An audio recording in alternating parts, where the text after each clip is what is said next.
बिस्मिल्लाहिर्रहमानिर्रहीम जी। हमने पहले देखा है यूक्लिडियन एल्गोरिदम को, उसी के अंदर ये सब टॉपिक है extended Euclidean algorithm. GCD as a linear combination है और साथ ही इसके बेसिस थ्योरम है। बेसिस थ्योरम क्या कहता है जी, अगर आपके पास दो पॉजिटिव इंटीजर्स हैं तो वहाँ पे दो इंटीजर्स ऐसे एग्जिस्ट करेंगे कि GCD of a comma b is equal to s of a plus t of b. मतलब कि दो नंबर एस और टी आपके पास इस तरह से आएंगे कि उनका जो जीसीडी होगा ए कॉमा बी का वो इक्वल होगा एस ऑफ ए के प्लस टी ऑफ बी के। तो इस थ्योरम को नाम दिया गया है basis theorem. Basically S and T R the basis theorem coefficient of basis theorem. इसकी जो तारीख है इसके बारे में हम देखते हैं। If a and b are positive integers, then integer s and t such that the GCD a comma b is equal to s of a plus t of b are called the Bézier coefficients of a and b after the Achille Bézier, a French mathematician of the 18th century. Also, the equation GCD a comma b is equal to s of a plus t of b is called the Bézier's identity.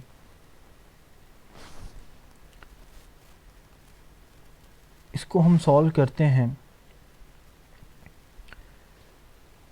कहते जी, अगर आपको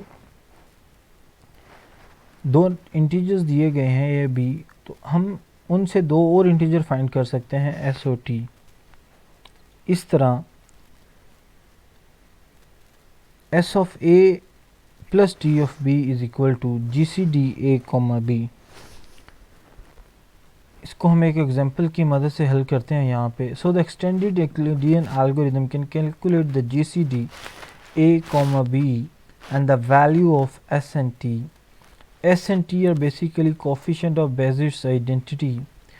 यहाँ पे आपसे ये कहा गया है find the GCD of 161 comma 28 and the value of s and t। मतलब आपने 161 कॉमा 28 का जीसीडी फाइंड करना है और एस और टी की वैल्यूज़ को फाइंड करना है। तो उसके लिए हम एक टेबल को यूज़ करेंगे यहाँ पे। ये आपको मैं यहाँ पे जूम करके दिखाता हूँ तो ज़्यादा क्लियर नज़र आएगा। आपके पास जो टेबल है इसकी मदद से इसे हल किया जाएगा। अब यहाँ पे जो सबसे ऊपर वाली रो है जिसमें Q है, R1 है, R2 है, R है, S1 है, S2 है, S है, T1 है, T2 है और T है, ये सेम है सबके लिए। कोई सी भी वैल्यूज़ आपको दे दी जाती हैं, कोई से भी क्वेश्चन आपको दे दिए जाते हैं, उनके लिए ये सेम आएगा। हाँ, इनमें जो वैल्यू पुट की जाएगी या जो वैल्यूज़ आएंगी वो चेंज हो सकते हैं, वो अकॉर्डिंग टू द क्वेश्चन आएगा। यहाँ पे आपको 161,28 दिया गया है। R1 में सबसे पहले आप R1 पुट करेंगे। R1 में आपके पास a की वैल्यू आएगी। a की वैल्यू का मतलब क्या है, फर्स्ट वैल्यू आपके पास 161 है। R2 के अंदर आपकी सेकंड वैल्यू आएगी 28 जो है p की वैल्यू। मतलब अब 161 डिवाइड करेंगे 28 पे तो जो कोशेंट है 5 वो आपका Q में चला जाएगा और जो रिमाइंडर है 21 वो आपका R के अंदर आ जाएगा। इसी तरह अब R2 जो है ये R1 को असाइन हो जाएगा 28 और R जो है ये R2 जो है R1 को असाइन हो जाएगा और R2 को असाइन हो जाएगा। अब 28 जब 21 पे डिवाइड होगा तो 1 जो है बेसिकली कोशेंट है और इसका रिमाइंडर 7 है, तो ये ऐसी चीज़ आ जाएगा यहाँ पे। फिर इसी तरह दोबारा से R2 जो है R को असाइन हो जाएगा।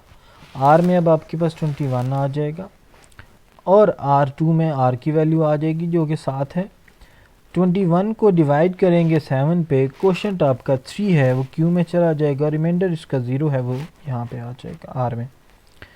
अब देन R1 में 7 आ जाएगा और R2 में 0 आ जाएगा। तो जब आपका R2 में 0 आ गया है तो तब आप इससे आगे प्रोसीड नहीं करेंगे, यहाँ पे आपने रुक जाना है।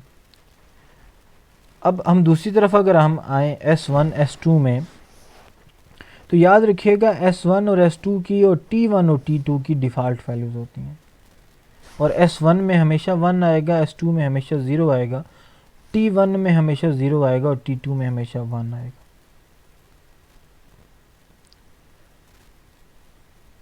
अब नेक्स्ट जब हम इसकी बात करें कि S की वैल्यू कहाँ से आई है या T की वैल्यू कहाँ से आई है, तो उसके लिए हमारे पास एक इक्वेशन है, याद रखिएगा, S is equal to S1 minus q S2।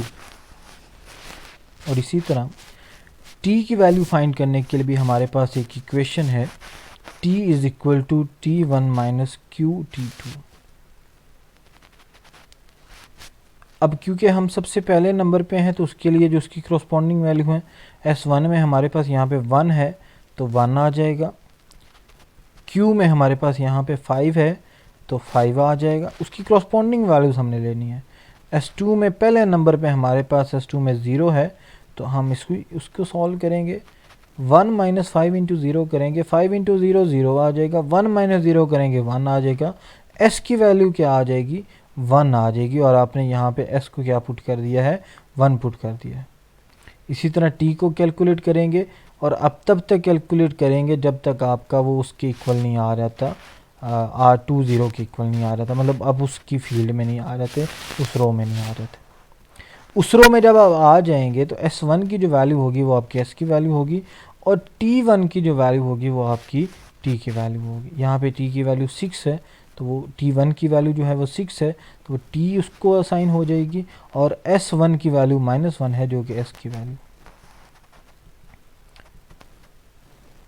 GCD इसका साथ है, S1 जो है S इज इक्वल टू -1 है और T इज इक्वल टू 6 है। अब तब तक सॉल्व करेंगे जब तक R2 जो है वो 0 के इक्वल, 0 के बराबर ना आ जाए। नेक्स्ट अगर हम इसको चेक करना चाहें तो चेक भी कर सकते हैं। हमने इसको इक्वेशन को देखा थ्योरम के अंदर कि S dot A plus T static B is equal to GCD of A comma B। तो यहाँ पे -1 है, S में, A में 161 है, प्लस एज इट इज़ है, T में 6 है, B में 28 है, is equal to GCD of A B है हमारे पास। तो इसको जब हम सॉल्व करेंगे तो ये हमारे पास क्या आ जाएगा जी, -1 इंटू 161 है, -161 आ जाएगा, 6 इंटू 28 है, ये 168 आ जाएगा, प्लस माइनस माइनस होंगे 7 आ जाएगा। और GCD के क्योंकि ये इक्वल आ रहा है तो हमारा थ्योरम जो है वो इस सेटिस्फाई हो रहा है, यहाँ पे हम कह सकते हैं यहाँ पे हेंस प्रूव्ड।